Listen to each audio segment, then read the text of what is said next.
যে গণভোটে হা বলুন এবং সংস্কারতে আলিঙ্গন করুন।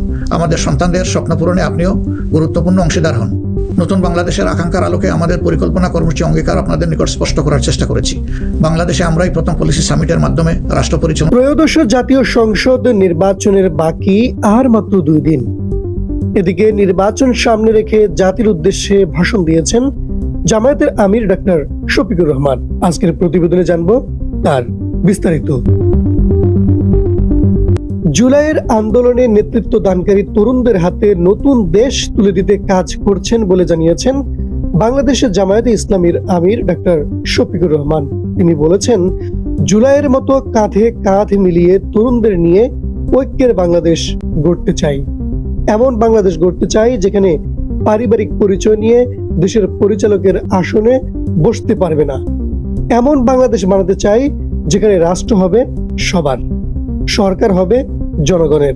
সোমবার জাতির উদ্দেশ্যে দেওয়া ভাষণে তিনি এসব কথা বলেছেন। বাংলাদেশ টেলিভিশন ভাষণটি সরাসরি সম্প্রচার করেছে। ডাক্তার শফিকুর রহমান বলেন, আমরা এমন বাংলাদেশ চাই যেখানে মানুষের অধিকার কেড়ে নেওয়ার সুযোগ থাকবে না। ক্ষমতাবানদের বিরুদ্ধে রুখে দাঁড়ানোর হিম্মত সবার থাকে না।